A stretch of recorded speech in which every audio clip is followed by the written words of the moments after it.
Hello everyone, welcome back to my channel trading zone. तो आइए देख लेते हैं मंडे के दिन विच इज़ आई गेस 6 फरवरी के दिन हमें क्या ट्रेड सेटअप होना चाहिए, कहाँ पे ट्रेड करना चाहिए और कहाँ पे ट्रेड नहीं करना चाहिए। उसके पहले छोटा सा व्यू एक सिल्वर का देना चाहूँगा।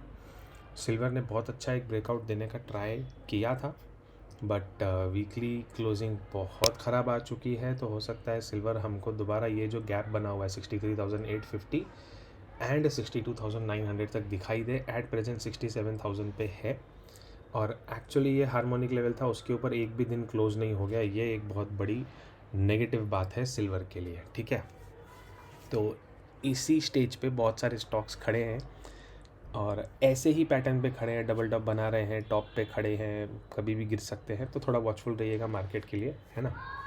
ये सिर्फ एक छोटा सा वो था, क्योंकि सिल्वर मेरा ओपन था तो इसलिए मैंने आपको उसका व्यू दे दिया। रही बात बैंक निफ्टी की बात करते हैं तो निफ्टी में अपना एक टारगेट था 17,282, जो कि मिस हुआ है ऑलमोस्ट 282 353 60 to 70 पॉइंट्स से लेके। आइए एक बार काउंट कर लेते हैं, वो भी ऑलमोस्ट 65 पॉइंट से मिस हुआ है। और मैं अभी भी कहूँगा कि टारगेट पेंडिंग है, तो ये टारगेट अचीव होने के चांसेस 110% होते हैं। ठीक है, देखो अब एक दो तीन चीज़ें बहुत सिंपल है जो कि हमको नोटिस करनी ही पड़ेगी और करनी भी चाहिए। पहली चीज़ तो बी पैटर्न यहाँ से एक्टिव हुआ था, उसके ऊपर की क्लोजिंग आ चुकी है और ये सिर्फ एक पहली क्लोजिंग है। इसके पहले जब ब्रेकडाउन हुआ था तो प्राइस ऊपर तो गया था लेकिन क्लोज नीचे आया था, है ना। और ये रही एक बड़ी सी mother candle daily time frame में, और इसको अगर हम ऊपर से ट्रेंड लाइन भी बना के लाते हैं तो पहले भी ऐसा एक ट्रैप हो चुका है। पूरे पॉसिबिलिटीज़ हैं कि ये ट्रेंड लाइन के ऊपर जाके 18,040 के आसपास जस्ट ये वाले का हाई ब्रेक करके सबके स्टॉप लॉस खा के निफ्टी नीचे आ सकती है। ठीक है, तो ऐसा कोई वो नहीं है, क्या कहते हैं, चलो पहले सबसे पहले इन सबको मिटा देते हैं अपन। ठीक है, रिमूव ऑल ड्राइंग्स कर दिया, सारे चार्ट को क्लियर रखते हैं। और हमने अभी आपसे क्या डिस्कस किया कि निफ्टी बैंक निफ्टी जो है 17,972 के जस्ट ऊपर जाके फिर घूम सकती है। हो सकता है 18,040 तक चली जाए। कहाँ तक? 18,040। इसका क्या लेवल है?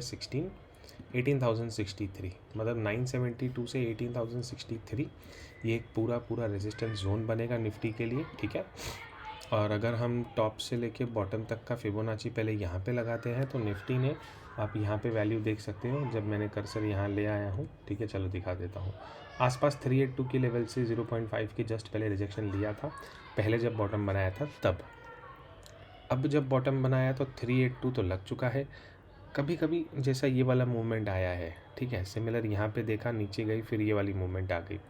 हो सकता है हम जस्ट 382 के ऊपर निकले और कहीं ना कहीं 18,063 के आसपास से घूम जाएं। हाँ, पॉजिटिव कब बनेगा? जब हम एक्चुअली 18,255 को क्रॉस करेंगे।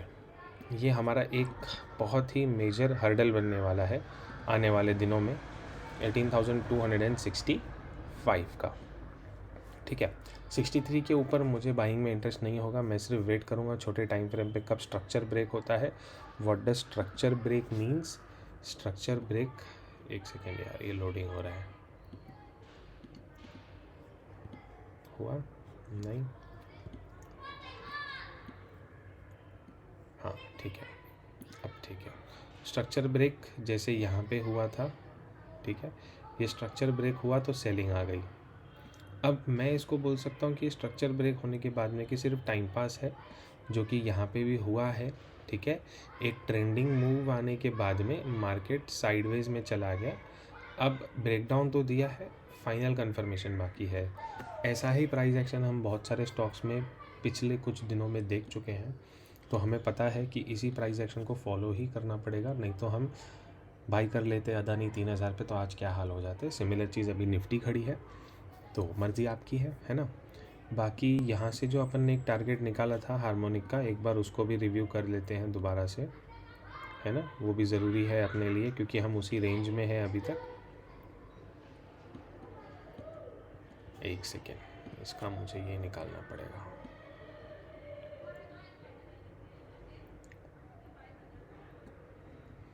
ठीक है,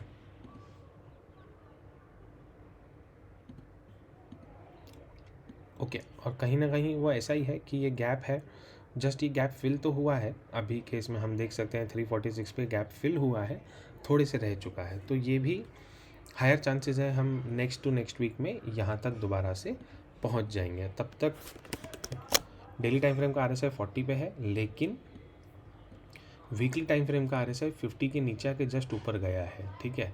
तो ये कितनी बार होगा 50 पे होल्ड, ऑलरेडी एक बार जाके रैली मार के आया, अब उसने इसका भी लो काट लिया है। अब मुझे उम्मीद है कि ये 40 तक पूरा आ जाएगा वीकली RSI। आने वाले 2 से 3 हफ्तों में हम मोस्ट प्रोबेबली 16,800 16,600 वाले भी ये जो लो है, हम इनको भी कट होके फिर हम पॉसिबली 16,400 500 के आसपास से घूम सकते हैं आने वाले 2 से 3 हफ्तों के अंदर। ये सिर्फ एक व्यू बता रहा हूँ, ठीक है। बाइंग कब करेंगे, 1 आवर के टाइम फ्रेम पे आ जाते हैं अगर हमको बाइंग करनी है, ठीक है।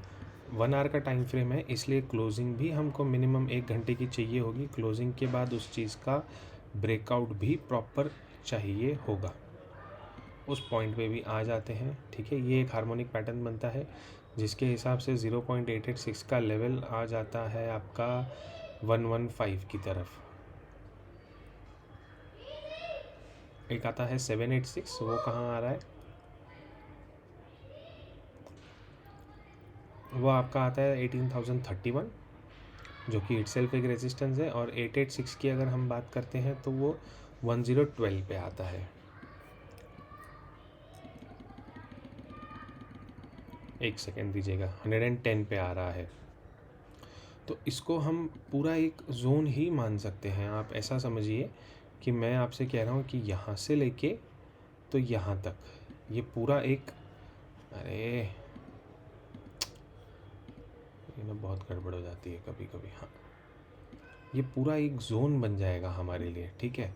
24 फरवरी तक भी हम इसको लगा के रख सकते हैं कि ये पूरा एक जोन बन जाएगा, लेकिन इसके ऊपर 1 घंटे का कैंडल क्लोजिंग होगा तब जाके ये टारगेट आएगा। और इसके बीच में भी एक और टारगेट निकलता है जो कि है 18,017। तो 18,017 से लेके 18,119, ये 100 पॉइंट्स का पूरा एक सप्लाई जोन है। बहुत लोगों को यहाँ पे ब्रेकआउट दिखेगा, सस्टेन भी होता दिखेगा, लेकिन वेरी नेक्स्ट कैंडल जैसे ये ब्रेकआउट है और ये हाल हुआ है, ये हाल भी बहुत जल्द हो सकता है और हम ये वाला लो तोड़ के जस्ट इसके नीचे भी जा सकते हैं। 15 मिनट्स के टाइम फ्रेम पे एक्चुअल अभी करना क्या चाहिए आपको, एंट्री एग्जिट बाय से लिए तो होगी बड़ी वाली व्यू, बाइंग और सेलिंग कहाँ पे होनी चाहिए, ये आती है सबसे मुद्दे वाली बात, ठीक है। हमने बॉटम लगाया, अगर कोई भी 15 मिनट का कैंडल 17,611 पे पॉजिटिव बनती है, ठीक है, जो कि इसका लो कट के आता है 642 के आसपास, हमको अगर कोई भी पॉजिटिव कैंडल मिलती है तो हम यहाँ से ऊपर चले जाएंगे। हाँ, प्राइस यहाँ से नीचे आता है, इसको ब्रेक डाउन करता है तो हम यहाँ से नीचे चले आएंगे, क्योंकि इसका ब्रेक डाउन मतलब है कि ये वाला स्टॉप लॉस भी कटेगा, ये वाला स्टॉप लॉस भी कटेगा, और कहीं ना कहीं कंफर्म है कि ये वाला स्टॉप लॉस भी कटेगा। तो कल के लिए और आने वाले कुछ दिनों के लिए जो ब्रेकआउट और ब्रेक डाउन का एरिया रहेगा वो रहेगा 17,650। इस पर आपको ख़ास तरीके से ध्यान रखना है, ठीक। तो ऑल इन ऑल निफ्टी का व्यू क्या निकला, फ्लैट ओपन होके चाहे ऊपर जाए हम सेलिंग का सोचेंगे, ब्रेकआउट का अभी नहीं। नीचे आती है हम यहाँ पे दोनों पॉसिबिलिटीज़ ढूंढेंगे, चाहे ऊपर चाहे नीचे। गैप डाउन होके अगर इसको डोजी बनाती है ऐसे, तो इसी का स्टॉप लॉस पकड़ के हम इस तरीके से चल सकते हैं ऊपर की तरफ। गैप अप ओपन होके अगर डोजी बनाता है कुछ ऐसे, तो इसी का स्टॉप लॉस पकड़ के हम टारगेट सीधा ये वाला पकड़ सकते हैं यहाँ तक का। अगर ये ब्रेक हो जाता है तो पता है 17,282 भी आ जाएगा। सिंपल है व्यू, अपनी लेवल का वेट करो, ट्रेड में पैसा बनेगा। हाँ, बीच में कहीं भी कूदा कूद करोगे, कुछ भी करोगे तो कुछ नहीं होने वाला है, उसका फिर आपका भगवान भी गारंटी नहीं दे सकता है। हम क्या चीज़ है भाई। अच्छा, भगवान से याद आया, हमारे रंगा भाई हैं जिन्होंने मुझे एक बहुत प्यारा सा गिफ्ट भेजा है और बहुत प्यारा गिफ्ट लगा है, सो बहुत बहुत धन्यवाद।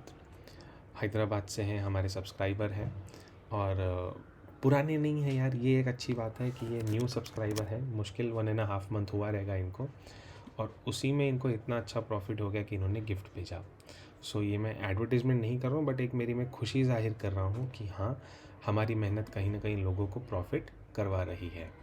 वो उस चीज़ का ज़्यादा खुशी है मुझे। ठीक है, बैंक निफ्टी में प्रॉपर रीटेस्ट हो चुका है। अब बड़े स्ट्रक्चर टाइम फ्रेम की बात करोगे, प्रॉपर ब्रेकडाउन के बाद पहला रीटेस्ट हुआ है। अब लेवल है 38,425, और अगर हम 39,300 ब्रेक करते हैं तो 38,389 आ जाएगा। वरना तो जो हमारा हार्मोनिक था 786 का, अगर मैं टारगेट निकालता हूँ तो अभी तक वो भी पेंडिंग है। तो हमको डेली टाइम फ्रेम में 39,300 के नीचे की क्लोज चाहिए कभी भी। लेकिन अभी हम 41,000 पे है, तो ये चीज़ बहुत दूर हो जाती है। ठीक है, ये सिर्फ आपके साथ में एक व्यू शेयर किया कि क्योंकि मेरा हार्मोनिक एक्टिव है तो मैं नेगेटिव साइड ही सोचने वाला हूँ, सेल ऑन राइज ही सोचने वाला हूँ। हाँ, इंट्राडे में मूव मिलते हैं, हमें बाइंग भी करनी चाहिए, मैं उस सब चीज़ों से आपसे एग्री हूँ, बट अभी नहीं। अभी हम ऑलरेडी ऊपर जा चुके हैं, तो अभी के लिए तो बाइंग मुझसे नहीं होने वाली है भैया। आपसे बढ़ती है तो आप करो, फ्री हो। ठीक है, एक इम्पॉर्टेंट हैक जो मैं बहुत सारे वीडियोस में बताता हूँ, हैक इसलिए क्योंकि बैंक निफ्टी उस चीज़ को फॉलो कर रही है। छोटे टाइम फ्रेम पे हमने 3-4 बार देखा कि 0.618 के जस्ट ऊपर जाके वो बहुत ज़ोर से नीचे आती है और लो भी वो कट कर देती है। कौन? Bank Nifty. कौन बोलोगे तो काट देती है, तो आप फिर चले जाएगा, वो स्ट्रीम अलग हो जाएगी कि कौन क्या काट देती है। ठीक है, हम बैंक निफ्टी की बात कर रहे हैं। तो अभी हम 41,400 पे हैं और सामने आपका लेवल है 42,300 एंड 150 से 300 का zone, which is almost 700 to 800 points up. लेकिन ये अप जाने में भी बहुत ज़्यादा रिस्की है, क्योंकि यहाँ पे रेजिस्टेंस है, यहाँ पे रेजिस्टेंस है, यहाँ पे रेजिस्टेंस है। तो आप कहाँ तक अप जाओगे ये हमें भी नहीं पता होता है, टू बी ट्रू। हाँ, सिर्फ इतना पता होता है कि ये सारे रेजिस्टेंस है। मेजर रेजिस्टेंस की अगर हम बात करते हैं 1 आवर के टाइम फ्रेम पे, तो वो ऑलरेडी यही है 42,000 का। ठीक है, हमने यहाँ से बहुत अच्छे से सेल किया है। कल के दिन हमको चाहिए सिर्फ एक ही बात, वो है फ्लैट ओपनिंग। फ्लैट ओपनिंग होने पे या gap up opening, gap up opening से भी बहुत अच्छा ट्रैप हो जाएगा, क्योंकि पॉजिटिव मोमेंटम तो यहीं से स्टार्ट हो चुका था। ठीक है, फिर वो कंटिन्यू रहा। एक गैप अप ओपनिंग हो जाएगी, इसके ब्रेकआउट हो जाएगा। क्या एरिया है? 42,015। लेकिन असली जो ब्रेकआउट होना चाहिए वो होना चाहिए ये वाले एरिया, विच इज़ 42,104। ये लेवल अब बहुत ज़्यादा इंपॉर्टेंट है आपके लिए। आप ये वाली हटा दीजिए और आई गेस आप ये वाली भी हटा दीजिए। ठीक है, हाँ, इतने लेवल्स ठीक है। 195 के ऊपर मुझे कोई वैल्यूबल नहीं, 42,104 ये बहुत ज़्यादा इंपॉर्टेंट है। कल के दिन अगर इस एरिया में गैप अप होता है तो मैं वेट करूँगा यहाँ से कोई रिवर्सल पैटर्न मिलने का, और जैसे ही रिवर्सल पैटर्न मिलता है मुझे पता है हम 38,400 पे आके रुकने वाले हैं मिनिमम। नीचे जाएंगे वो और अलग इशू है। ठीक है, और सेलिंग कब करनी है हमको बैंक निफ्टी में? एटलीस्ट इसका 50% ब्रेक होना पड़ेगा इस वाले मूव का, मतलब 40,400 के नीचे ही हम सेल करेंगे। ये सबके स्टॉप लॉस है, हो सकता है जस्ट कट करके यहाँ से एक बाउंस आ जाए, है ना। तो हमको ये एक लेवल 40,515, या फिर मैं कह लूँ, इसको मैंने मार्क कर दिया 40,487, ये एक हमको रिवर्सल की तरफ से देख सकता है। 41,400 से अगर हम गिरते हैं, यहाँ कहीं सपोर्ट लेते हैं, तो हम बेशक ऊपर जा सकते हैं। इन सब में दिक्कत है कि RSI ऑलरेडी 60 पे खड़ा है, तो ये 40 के नीचे जाने के लिए एकदम रेडी बैठा है। ठीक है, लेकिन घाई गड़बड़ मत करना, हो सकता है यहाँ पे टाइम स्पेंड हो काफ़ी ज़्यादा, क्योंकि ये पूरा वॉलेटाइल एरिया था। वॉलेटाइल एरिया होने के कारण हमारे पास में रेंज बन चुकी है। रेंज बहुत बड़ी है, 42,000 से लेके 39,500 तक की। हम एक हफ़्ता इसी रेंज में भी घूम सकते हैं, है ना। तो घाई गड़बड़ बिल्कुल मत करना, छोटी क्वांटिटी में करना। और एक हफ़्ता ऑप्शन सेलिंग कर रहे हो तो बढ़िया से रेंज बना के बैठ सकते हो, लेकिन उसमें भी रिस्की है, वॉलेटाइल बहुत ज़्यादा है। तो सबसे बेस्ट होता है क्या, इस एरिया का ब्रेकडाउन हो जाए, पुट ले लो, यहाँ पे होल्ड कर जाए, टारगेट आपको पता है 42,104, यहाँ तक के कॉल ले लो, ये सबसे बेस्ट मूव होता है। ठीक है, और छोटे टाइम फ्रेम पे आ जाते हैं, तब क्या मुझे दिख रहा है 41,169, इसका ब्रेकडाउन नहीं होना चाहिए, उससे बेटर है ये वाला पॉइंट 41,101। ठीक है, यहाँ तक का पुल बैक और फिर हमारे ऊपर के टारगेट बिल्कुल पॉसिबल है। तो सेलिंग के लिए भी घाई मत करना, बाइंग के लिए भी घाई मत करना। मंडे है, 2 दिन की छुट्टी हो चुकी है, मार्केट को थोड़ा सेटल होने देना। 40,400 के नीचे निकलता है तो आप वीकली मंथली पुट दोबारा से ले सकते हो, है ना। और हम नीचे 38,200 400 एंड फर्दर और भी डाउनफॉल देख सकते हैं इसमें। ऊपर कब जाना है, 41,100 होल्ड करता है तो हम ऊपर जा सकते हैं। होल्ड करेगा तो कैसे पता पड़ेगा आपको, मैं आपको एक सिंपल बताता हूँ, यहीं से प्राइस एक्शन आपको समझा देता हूँ। जैसे ये था, ब्रेकडाउन होकर दोबारा से होल्ड हुआ और इस वाली कैंडल के ऊपर फट से क्लोजिंग आ गई, तो हमें पता था नेक्स्ट डे गैप अप होने वाला है। जैसे ये प्राइस एक्शन था, नीचे आया, गैप फिल किया, इसके ऊपर ये वाली कैंडल के ऊपर हमारी बाइंग बनती और ये फिर वो वन साइड चलता गया। इस तरीके से प्राइस एक्शन कुछ हम पता कर सकते हैं। मैं दोबारा समझाता हूँ। जैसे ये एक कैंडल हो गई, बराबर है, एक मिनट यार, ये हो जा भाई सिलेक्ट, हाँ हो गई, हाँ। जैसे ये एक कैंडल है और ये आपका एंट्री पॉइंट बनता है, इसके ऊपर की क्लोजिंग, ये रही आपकी क्लोजिंग भी मिल चुकी है, ये रहा आपका स्टॉप लॉस, बहुत छोटा सा स्टॉप लॉस है, ये वाली कैंडल का स्टॉप लॉस बनता है आपका ये वाली, और टारगेट मिनिमम इसके ऊपर के बनते हैं, मैक्सिमम ये वाला एरिया बनता है। तो मैक्सिमम वाला टारगेट पेंडिंग है 664 एंड 915। हम इस एरिया के आसपास भी कहीं ना कहीं एक शॉर्ट पोजीशन बनती हुई देख सकते हैं। लेकिन अगर प्राइस फ्लैट ओपन होकर पहले नीचे आता है तो हम पूरे पॉसिबिलिटी से एक बार दोबारा से ऊपर चढ़े और फिर फाइनल नीचे आ जाए सबको बिठा के। हाँ, नीचे आते आते आते आते हम 400 भी तोड़ देते हैं, 40,400, यहाँ से 1000 पॉइंट है, तब और बड़ा फॉल आ सकता है। तो बेस्ट बाइंग ये वाला एरिया रहेगा 40,400 का, ठीक है। अब आपको लगेगा सर आपने तो बड़े बड़े लेवल दे दिए, वीडियो घुमा फिरा के बताया, तो भाई चार्ट ही वैसा है। इसके लिए दोबारा से रिपीट कर रहा हूँ, लेवल्स आने का वेट करना, आधा घंटा कुछ नहीं करोगे तो कैपिटल बचेगा, चाहे पैसा बने चाहे नहीं बने। मार्केट 2 दिन के बाद ओपन हो रहा है तो अप डाउन दोनों मारेगा, पता नहीं पड़ेगा कहाँ जा रहे हैं ना। तो इसके लिए आधा घंटा वेट करोगे, आपका भला होगा। बाकी तो नथिंग, टेलीग्राम का लिंक मिल जाएगा, पेड वाले को कैसे ज्वाइन करना है वो भी मिल जाएगा। वीडियो अच्छा लगे तो बस बताइए सबको, और क्या। Thank you.